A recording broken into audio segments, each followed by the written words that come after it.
Hello everybody, today I will be reviewing the Inkjecta Flite Nano.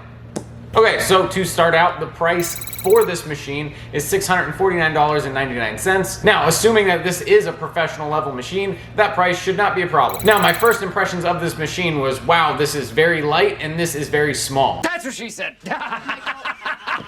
On further inspection though, I did realize that this front plate was pretty flimsy. Every time I went to change the needle depth, you have to grab the top of the machine, and I would always hit this and it would, oh, it popped off. And it would always shift around. And I would always be nervous of it popping off like it did just now. I do like the placement of the RCA where it is on the top. On the other Inkjecta, I think I had the V2. The RCA came right out of the back, which was kind of annoying when I was going to tattoo into like smaller places like the neck where I kind of had to finagle my machine into a certain spot. That could have become a hindrance, and the whole time I owned that machine, I wish that it was on top. So they did fix that. That is really cool. The upward facing RCA connection is definitely a big improvement. So now on to some of the specs. This machine weighs 54 grams. That is a very light machine. On the website, it says that it ditched the Swiss Maxon motors and replaced it with a custom Fallhaber nanotechnology motor. Fallhaber, I hope I'm saying that correctly. The machine comes with 3 different push rods. It comes with a soft, medium, and hard. And also I have installed on the machine, it comes with a semi-rigid bar. Now the cam that comes default in the box is the 3.25 cam. Now to get other stroke lengths, you can go onto Inkjecta's website. You can get a 2.5, 3.0, 3.5, and a 4mm stroke. Now each one of these cams costs $22 each. So if you wanted to have all of the cams after you buy the machine, you would also have to spend an additional almost $100. So truthfully, instead of getting all these different drive bars, where I'm gonna end up just using the semi-rigid one the whole time, I would rather that they would give you more cams instead of more drive bars. I think out of the box, it would be a lot more versatile if they did that. Now the voltage parameters on this machine is quite impressive. You can go from 4.5 to 18 volts. And with that voltage range, that does really accommodate many tattooers and many different hand speeds. It is compatible with the Flite V2 1 parts, and it has a little LED light to tell you that it's running. So now let's plug it in and see what it sounds like. It is not very loud, but it is not the most quiet rotary.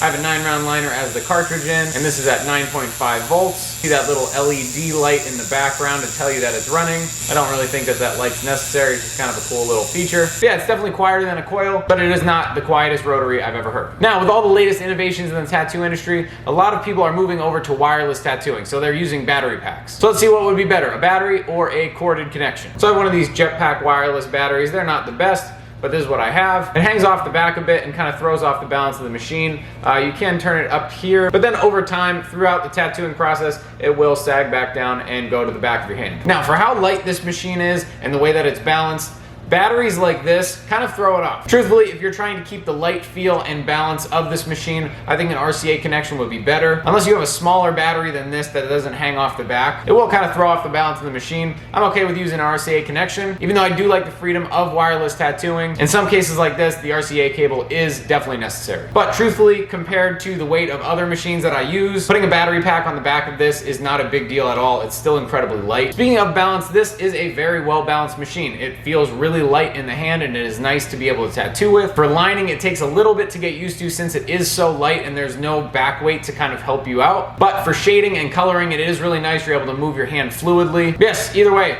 lightweight, balanced, check. Check. The next thing I'd like to go over is the ease of cleaning after use. So since it is so small, it is very easy to clean, but there are a couple things that kind of make it a little bit more difficult. Like this grippy band that they have around the vise. I truthfully only have this band on it for this video, but when I'm tattooing, I don't have this on just because of the ease of cleaning. So if you tattoo with this on, when you go to clean your machine, you have to take this off and make sure you clean it. It's just an extra step that I don't want to deal with. And also with all these little engraved letters around the machine, if you don't bag your machine, which you should be doing, those are little germ traps. So when you go to clean it, that'll be really difficult to get in between all those nooks and crannies. So overall, it is a relatively easy clean. Just like any machine, you have to make sure you don't get any moisture inside the RCA or down inside where the cam meets the machine. Now, the most important questions everybody's gonna be commenting in the comment section: is it good for lining? Is it good for shading? Now, right out of the box with the 3.25 cam and using the semi-rigid bar, I was struggling to line. With smaller liners like a 3 or a 5, it was going okay, but as soon as you get past that, I feel right out of the box with this cam, this machine is not very well equipped to line. I have not tried any of the bigger cams. I'm guessing if you go with the 4.0, you will have an easier time lining, but straight out of the box, it's not a good liner. I felt myself struggling to get the ink into the skin and having to go over the same line multiple times. But for shading, I think that this is where this machine shines. With a 3.25mm cam, you're able to get smooth black and gray, and you're able to blend colors. Now, if you're somebody that does a lot of traditional work and you're trying to pack in large fields of color, I would also recommend investing in the longer strokes. Investing in one of those longer cams will definitely help you when you're trying to get in those big fields of solid color. But right out of the box, this machine is good for black and gray and definitely color blending. So probably the whole reason that you're watching this video is you're probably trying to buy this machine. And the question is, should you buy this machine? If you've been tattooing a long time and your wrist has become sore over the years from tattooing with all these heavy machines and you're looking for something lighter, this machine will definitely help your wrist pain. It's light and it's really balanced, so it's not going to put a huge toll on your wrist over a long day. Now, I do wish that it was more versatile. I wish that it came with multiple cams instead of multiple drive bars. I think that the setup that it comes with is good for black and gray and color blending. Also, maybe some small liners if you want. But if you're somebody that's looking for a machine to push big round liners, this machine is not it. Now, once again, I have not tried those longer stroke lengths. Stroke does make a big difference when you're trying to line. So with those longer strokes, you will get a harder hit. I will say though, at that price point, there are a lot more versatile machines on the market. But if you are a machine enthusiast like me, it is a cool buy. It is definitely not my daily driver, but I will pull it out every once in a while to use it. So I hope this video was helpful to you. If you want to see any reviews on any other machines, feel free to comment them down below and I'll try to get my hands on them. But either way, I hope that you